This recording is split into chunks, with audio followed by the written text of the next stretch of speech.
সোমবার হচ্ছে না বঞ্চিত চাকরিপ্রার্থী ঐক্যমঞ্চের নবান্ন অভিযান। প্রশাসনের আশ্বাস, আপাতত নবান্ন অভিযান স্থগিত করা হলো।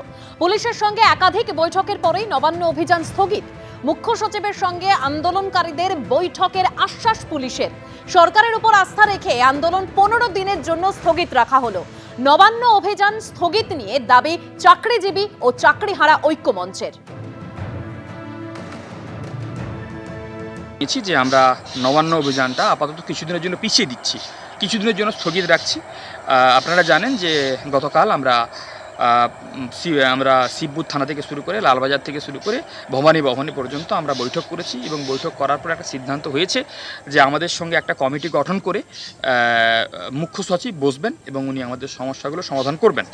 তো উনি ডিপার্টমেন্টাল একটা করে কমিটি গঠন করে আমাদের প্রত্যেকের সমস্যাগুলো শুনে উনি সমস্যা সমাধান করবেন। তো আমরা আপাতত সরকারের উপর আস্থা রেখে আমাদের যে আন্দোলনটা কিছুদিনের জন্য, সেটা প্রায় 15 দিনের জন্য আমরা আন্দোলনটা পিছিয়ে দিচ্ছি। আন্দোলন কিন্তু হবে 15 দিন পর হবে। নবান্ন অভিযানের সিদ্ধান্ত আপাতত স্থগিত করল পশ্চিমবঙ্গ বঞ্চিত চাকরিপ্রার্থী, চাকরিজীবী ও চাকরিহারা ঐক্যমঞ্চ। সুপ্রিম কোর্টের নির্দেশে প্রায় 26,000 শিক্ষক শিক্ষাকর্মীর চাকরি বাতিলের নির্দেশের পরপরই 5 এপ্রিল বঞ্চনা ও দুর্নীতির প্রতিবাদের পাশাপাশি সরকারি চাকরিতে স্বচ্ছভাবে শূন্যপদ পূরণ ও বঞ্চিতদের সুনিশ্চিত চাকরির দাবিতে নবান্ন অভিযানের ডাক দেন পশ্চিমবঙ্গ বঞ্চিত চাকরিপ্রার্থী, চাকরিজীবী ও চাকরিহারা ঐক্যমঞ্চ। তাদের দাবি ছিল, পয়লা বৈশাখের মধ্যে মুখ্যমন্ত্রী তাদের সঙ্গে আলোচনায় না বসলে 21 এপ্রিল নবান্ন অভিযান করবেন। সেই সিদ্ধান্ত সাময়িকভাবে বাতিল করে হাওড়ার পুলিশ কমিশনারকে চিঠি দিয়েছেন তারা। নবান্ন অভিযানটা আপাতত কিছুদিনের জন্য পিছিয়ে দিচ্ছি, কিছুদিনের জন্য স্থগিত রাখছি।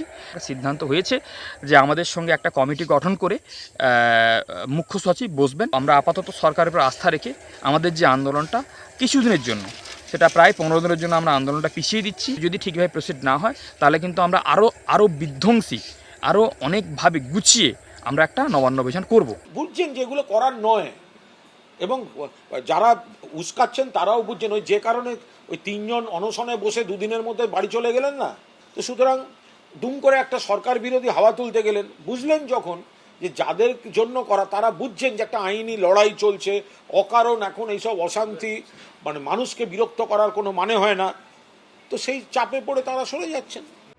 যদিও 21 এপ্রিল অর্থাৎ সোমবার সুপ্রিম কোর্টের নির্দেশে চাকরিহারা যারা নিজেদের যোগ্য বলে দাবি করছেন সেই শিক্ষক শিক্ষিকারা এসএসসি ভবন অভিযানের ডাক দিয়েছেন। প্রসঙ্গত সেদিনই যোগ্যদের তালিকা প্রকাশিত হতে পারে। 21 তারিখে যেমন কথা হয়েছিল সেরকম বেরোনোর কথা, আমরা বলেছিলাম আইনি পরামর্শ নিয়ে বার করব। আমি এখনো তাতে আশাবাদী। কি করে প্রতিশ্রুতি? তার প্রতিশ্রুতি দেওয়া মানে তো সুপ্রিম কোর্টে কন্টেম্প্ট হওয়া। আমি তো সেটা করতে পারি না। 22 এপ্রিল অর্থাৎ মঙ্গলবার শিয়ালদা থেকে রাজভবন পর্যন্ত মিছিলে হাঁটবেন চাকরিহারারা।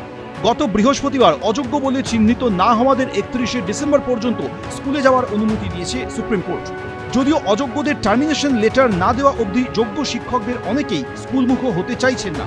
এই পরিস্থিতিতে যখন স্কুলে স্কুলে শিক্ষক শিক্ষিকার অভাব দেখা দিচ্ছে, তখন দীর্ঘ বেতন বঞ্চনার বিরুদ্ধে 21, 22, 24, 25 এপ্রিল লাগাতার 4 দিন রাজ্য জুড়ে স্কুল বয়কটের ডাক দিয়েছে পার্শ্ব শিক্ষক ঐক্যমঞ্চ।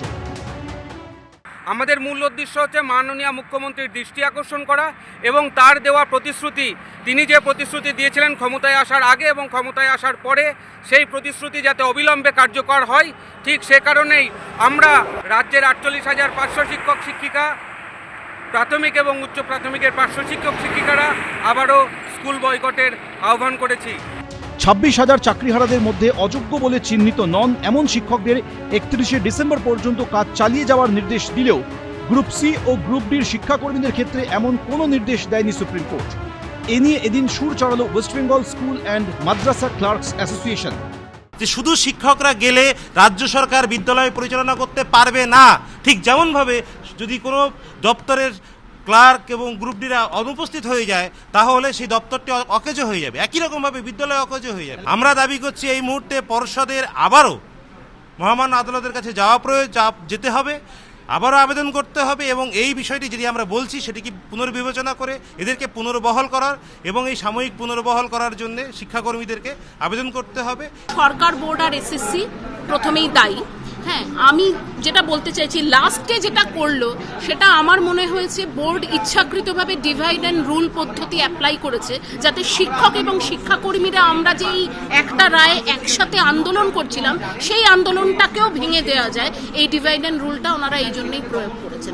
এদিন বারাসাত কাছারি ময়দান থেকে মিছিলে নামেন নিজেদের যোগ্য বলে দাবি করা শিক্ষক শিক্ষিকারা। এবিপি আনন্দ।